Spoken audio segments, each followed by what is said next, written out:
What's going on, you guys? It's Cody Steck. Welcome back to another video. In today's video, we're going to talk about are homes more expensive or less expensive here in Utah during the winter months. Now, there's a couple of things that you need to know about this because in Utah, we have a pretty peculiar market. What I want to share with you guys is the fact that here in Utah, a lot of the locals hate moving during the winter. If you look at rentals or you look at the housing market for buying and selling real estate as well, there's a huge gap in how many homes sell or are rented during the summer and even the spring and fall months compared to the winter months. So you're going to see a lot more activity during the summer and especially that early springtime. Fall, it's kind of right in the middle. It's going to be about the middle between those two. But in winter, it actually drastically drops. So we're going to look at some of the numbers here in my computer. I'm going to share a little bit about each of these seasons and what you need to know about, whether homes are more expensive, what you can expect for days on market, how the market is overall, and just kind of what we're facing right now. Now, as we jump into this, I do want you guys to keep in mind that, hey, 2020 has been an absolutely crazy year. There's a lot happening. And so just keep in mind that there's going to be some variables, there's some unknowns, and things could be different. But from my perspective, I think they're going to kind of maintain the same trajectory that they have in years past, possibly even a little bit more extreme. Just because the housing market has been so competitive and so extreme this year, I do think we will continue to see that going into the spring and summer months of 2021. So with that being said, we're going to jump right into the stats here. But before we do that, make sure to get in touch with me if you're thinking about making that move here to Salt Lake City, to Provo, to Lehigh, Saratoga Springs, Park City, Ogden, Davis County, anywhere in between. Let me know. I absolutely love it when you guys reach out. My information's here on the screen and I'd love to hear from you. You can call me, text me, or email me anytime.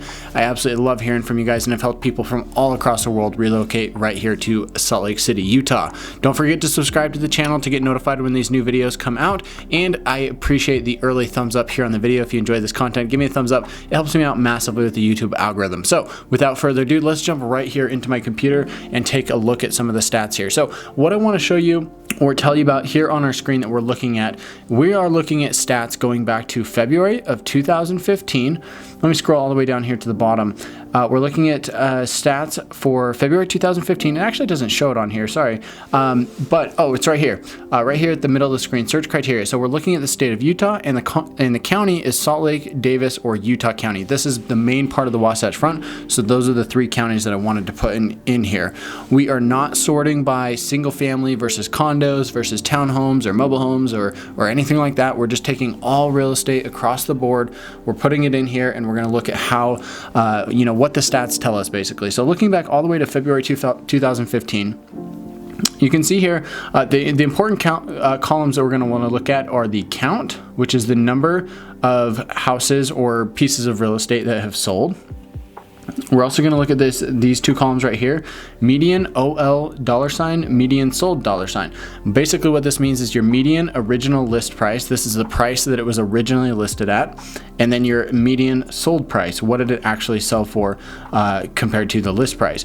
This is the ratio that we're also going to want to pay attention to. This is probably one of the most important ratios, something that I track almost every single week. I'm looking at this ratio to see how the market's going, whether it's going down, whether it's going up, how much it's going up. And I think you're going to see some stats here at the very end for 2020 that are going to surprise you with that. So just keep that in mind that you've got this here.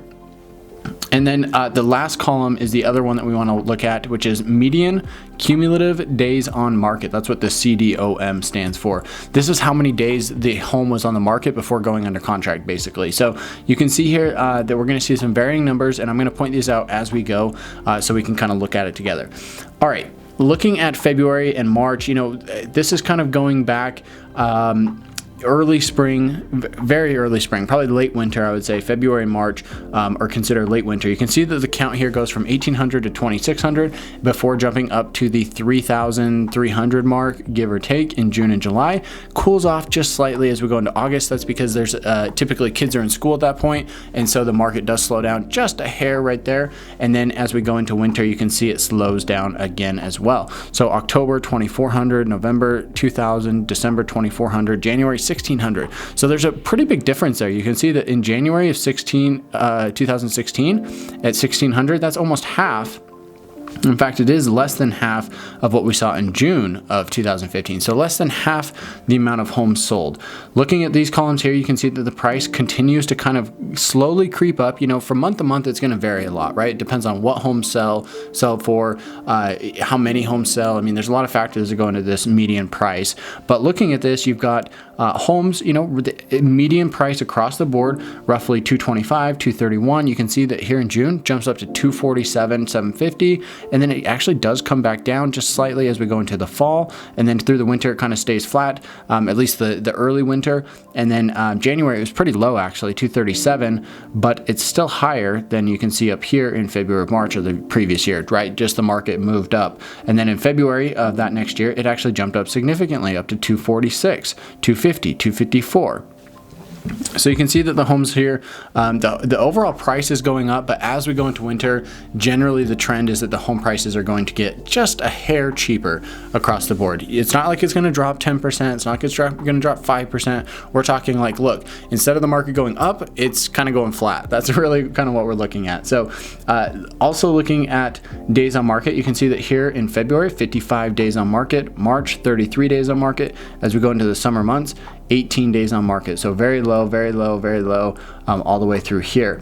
The important thing here to notice is that you go from about 18 to 20 all the way up to 25, 27, 29 as we go into the winter of that next year. So you can see that there is an increase. Homes typically stay on the market for a little bit longer during the winter months. Not as many people want to move during the winter, and things just move a little bit slower, right? In November, you've got Thanksgiving, you've got Christmas, you've got New Year's. It's cold, it's snowy, it's dark. A lot of people just don't want to move during that time, so things do move a little bit slower.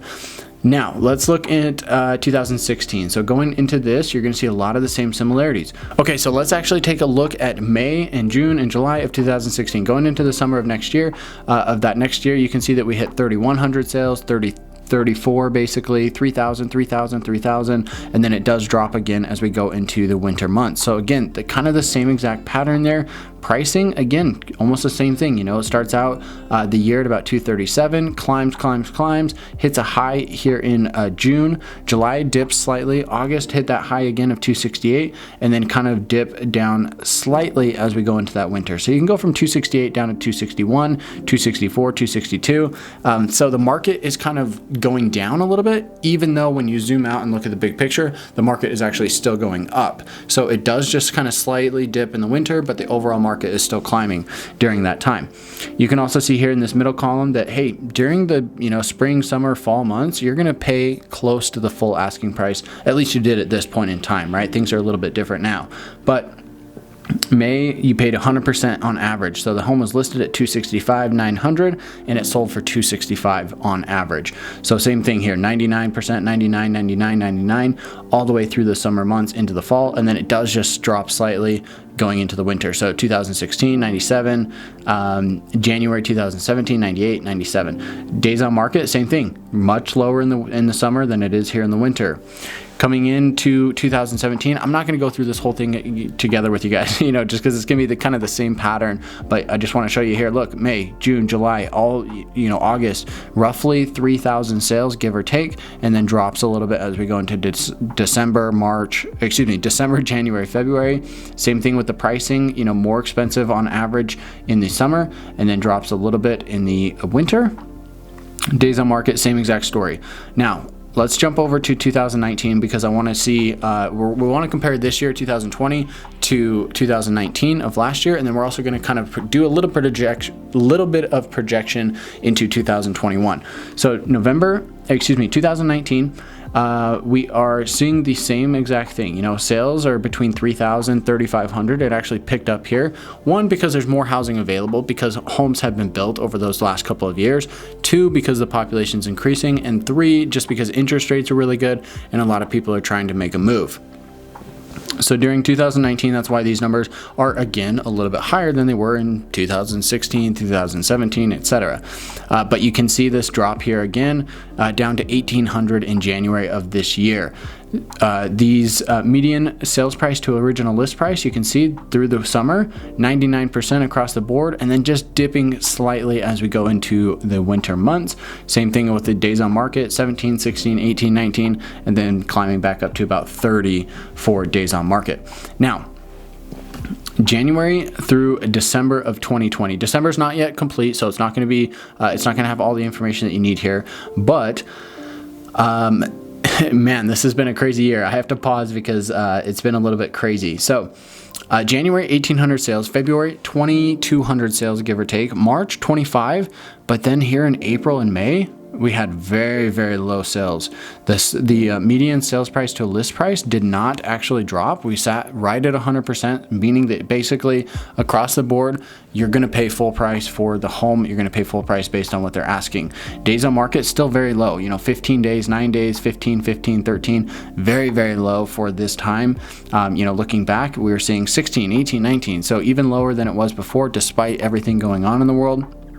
And then by May, I think everybody kind of realized like, oh yeah, okay, life's going to continue. Things are good. The market's not dropping, but here we go. Hold on for a wild ride. June, it took off. Those are June closings. July took off even more, 4,000 closings. I think that's an all-time high. I don't know. I'm not sure if it's an all-time high, but it's an all-time high for our list here at least. And again, sales price to original list price, 100% across the board. Even in October, got up to 101%, meaning that, hey, the house is listed at $375. You're going to pay on average about $380 for that home. So that's very typical of what we're seeing. And this is, keep in mind that some homes are going to be listed much higher than they're actually going to sell for. A lot of sellers are looking at the market saying, wow, homes are on fire. I'm going to list my home for $20,000 more than I think it's worth. And it might sell for $20,000 less because the true market value is over here. But there's going to be other homes where they, might list it at $500,000 because that's where they think the value's at. But it's so competitive. It's such a nice home and there's so much desire for that home that it actually ends up selling for $520, right? So those two are going to kind of offset each other. And when you look at it across the board, that's how you come up with that higher number. Closing in on 380 sales price to a 375 median list price. So this is just kind of crazy. November of this year, we saw 2,900 sales. Going back to November of last year, 2,500 sales. November of the year before that, 2,500. So we're still seeing a lot of activity going into this winter, and we're still seeing that the home prices are not dropping at all. So this year, again, a little bit different than we normally see, 100% on the median sales price to list price across the board. It's very competitive out there. Days on market, look at this, single digits. That is absolutely nuts. I think if we go back, we saw a little bit of that in the summer of 2018, a little bit in the summer of 2017, but to see that here in the fall of 2020, this is abnormal for us. So just some things to keep in mind there, guys. Are home prices generally cheaper during the winter? Yes. In this year, I don't know that they're going to. I think the market is so crazy right now. Things are still moving very quickly. There's very, very low inventory right now, and so seeing that there's only 851 sales so far in December, that information is a little bit skewed, but I think that we're not going to see that typical drop that we usually see in the winter this year. I think that in future years, when we get back to a normal economic environment, I do think that the home prices will see that drop as we go into the winter months before picking back up as we go into the summer months here in Utah. So that's kind of our market going into this next year. I think it's going to remain strong. I think interest rates will still stay fairly low. They're going to fluctuate. They're always going to go up, go down. So you're not going to be able to time that exactly. But as far as the home prices, honestly, guys, I just see them continuing to increase. So one last thing I want to show you here is if we go into, if we look back at like early winter of last year, you can see here that the prices still kind of climbed. We were at let's look at the sales price, because you always want to look at what's sold because that actually reflects true data, not just what somebody thinks their home is worth and lists it at. So September, we were at 337, October 338, November 340, December 340, January 343, February 350, March 356, April 355, May 350. So we saw a little bit of a dip here. Usually that's when the market runs up, right? We saw this dip because there was still there was a decreased amount of sales in that time because of everything going on, right? Everybody's kind of freaked out, so we did see a little bit of a dip there, but still, I mean, not really anything to worry about. We got down to 350. That's exactly what it was in February. So it's not like it was a huge drop or anything like that. I mean, 1 to 2% basically is all. So and then we just have climbed from there. I mean, looking back, literally, if you bought a house in April, let's say you paid $355, you know, November, it could be worth $385. So that's $30,000 difference in just like what, 6 months. So pretty crazy price increase there. We just see the price increase, and you know, looking at last year, it didn't drop, and I think going into this year, it's not going to drop either. So I know we covered a lot of information here, guys. I hope this was really helpful for you. I hope this gave you a better idea of kind of where the Utah market's at, whether homes are more expensive or less expensive here in Utah during this time of year. And I hope that this gives you a good insight into the market. If you're thinking about making that move here, you need an expert on your side to help you navigate that market. And that's exactly what I'm here for. So if you're making that move here to Utah, looking at buying real estate, investing in real estate, whatever it might be, get in touch with me. I absolutely love it when I hear from you guys. Like I said, I've helped people from all across the world move here, and I can't wait to help you as well. So my information's here on the screen. Call me, text me, email me anytime. Absolutely love it. Give me a thumbs up here in the video if you enjoyed this content, and don't forget to subscribe to the channel and click that bell so you get notified when new videos are released. I'd love to see you here on future videos. With that being said, guys, I'll catch you in the next one.